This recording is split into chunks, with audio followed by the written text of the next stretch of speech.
ये बच्चों चलते हैं मेंटल मैथ कक्षा 7 के अगले प्रश्न पर। मैं हूं हरी सर और आप देख रहे हैं मेरा YouTube channel maths with Hari sir, special Hindi medium के बच्चों के लिए।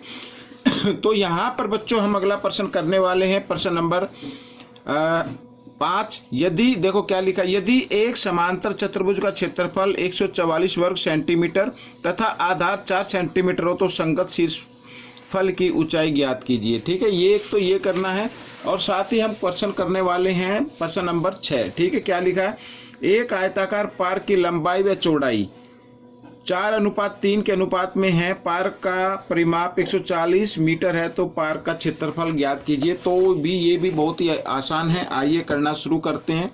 और यहाँ पर मैंने पहले से लिख के रखा हुआ है, आइए देखिए। जो बच्चे मेरे चैनल को पहली बार देख रहे हैं प्लीज़ वो मेरे चैनल को सब्सक्राइब कर दें, साथ ही बेल आइकन को क्लिक कर दें ताकि जो भी वीडियो मैं डालूं आपको उसकी नोटिफिकेशन मिल जाए। और हाँ, एक चीज़ और बच्चों, सब्सक्राइब करने के लिए क्या करना है, कुछ नहीं करना, जो वीडियो आप देखते हो उसके नीचे एक रेड बटन होता है, आपको जाके सिर्फ टच ही करना है, एक बार ही करना है। ठीक है, तो आइए करना शुरू करते हैं। तो समांतर चतुर्भुज का क्षेत्रफल दिया हुआ है, लिख लेते हैं। समांतर चतुर्भुज का क्षेत्रफल, ये देखिए ये दिया हुआ है, लिख लेते हैं 144 वर्ग सेंटीमीटर, ये क्षेत्रफल दिया हुआ है।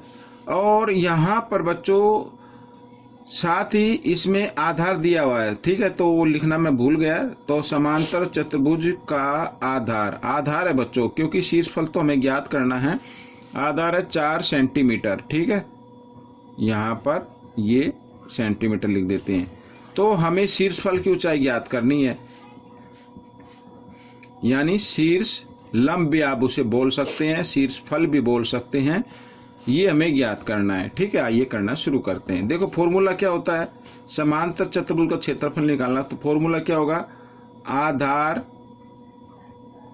गुणा शीर्षफल, ये होगा, या शीर्ष लंब। ठीक है, ये होता है। तो इससे क्या निकल आता है, क्षेत्रफल निकल आता है। लेकिन दिया हुआ कितना है, 144, तो इसको बराबर रख देते हैं। तो आधार हमें दिया हुआ है, ठीक है, तो आधार की जगह आधार लिखो, गुणा शीर्षफल हमें ज्ञात करना है, तो मैं इसे यूं का यूं लिख लेता हूं और 144। ठीक है, तो ये देखो शीर्षफल ज्ञात करना है, तो शीर्षफल हम यहीं पे लिखेंगे। और आपको क्या करना है, इस 4 शीर्षफल के साथ ये गुणा के रूप में इधर आकर ये भाग के रूप में आ जाएगा। 4 से कर देते हैं भाग, 4 × 12, 4 × 24, तो 36 सेंटीमीटर आ गया बच्चों यहाँ पर। ठीक है, ये आपका उत्तर बन गया। तो कुछ समझ में ना आए तो मेरे डिस्क्रिप्शन बॉक्स में मेरा व्हाट्सअप नंबर है, आप मुझे व्हाट्सअप भी कर सकते हैं। तो यहाँ पर प्रश्न नंबर 6 हम कर रहे हैं। देखिए, एक आयताकार पार्क की लंबाई व चौड़ाई का अनुपात दिया हुआ है। ठीक है, तो हम इसमें मान लेते हैं, माना पार्क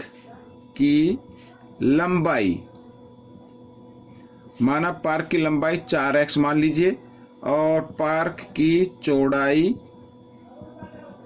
ये मान लेते हैं 3x। ठीक है, के अनुपात में है।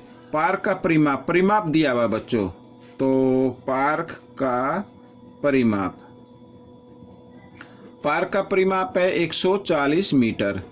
ठीक है, हमें पहले परिमाप निकालना है, तभी तो x आएगा, और x आ गया तो क्षेत्रफल ज्ञात कर सकते। तो पार्क का परिमाप का फॉर्मूला क्या होता है, 2 यहाँ पर लंबाई जमा चौड़ाई, ये होता है बच्चों पार्क का निकालने का परिमाप का फॉर्मूला। ठीक है, आयताकार परिमाप।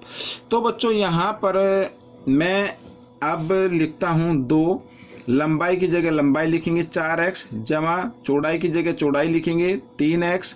ठीक है बच्चों, इस तरीके से। अब इनको हम क्या कर लेते हैं बच्चों, या तो आप एक काम करें, ये परिमाप हो गया, लेकिन दिया हुआ परिमाप क्या है, 140 मीटर, तो इसको बराबर रखते जाएं। देखो पहले आप ऐसा काम करो, ब्रैकेट के साथ 2 गुणा के रूप में है, इधर ले आओ, भाग के रूप में आ जाएगा, और ब्रैकेट को जमा कर दो, 4x और 3x 7x बराबर 140/2। इस तरीके से 2 से काट देते हैं, 2 × 7 = 14, ये आ गया। ठीक है, अब हमें x निकालना है, तो यहाँ पर 70, 7 इधर गुणा में, इधर आकर ये भाग में आ गया, तो 7 दाई 70, तो x बराबर आ गया 10। तो x तो क्या है, x का मान आया ये, तो लंबाई की पहले लंबाई निकालेंगे। पार्क की लंबाई थी 4x, यानी कि 4 गुणा 10, 40 मीटर। ठीक है, ये पार्क की लंबाई आ गई। और पार्क की चौड़ाई भी निकाल लीजिए, पार्क की चौड़ाई, तो पार्क की चौड़ाई थी 3x। ठीक है, यहाँ पर आप देख सकते हैं 3x है, और यानी कि 3 गुणा 10 बराबर 30 मीटर। ठीक है, ये जो x का मान आया है x की जगह रखना है आपको। और अब पार्क का क्षेत्रफल निकाल लीजिए। तो पार्क का क्षेत्रफल क्या होता है, लंबाई गुणा चौड़ाई। तो 1 2 0 लगा दी, 4 तिये 12, तो ये आ गया बच्चों मीटर वर्ग। ठीक है, इस तरीके से ये हमने प्रश्न को हल कर लिया। आपको ये प्रश्न कैसा लगा मुझे जरूर बताएं, इसमें से सीखकर आप दूसरों को सिखाएं। मिलते अगले पाठ में, तब तक के लिए धन्यवाद।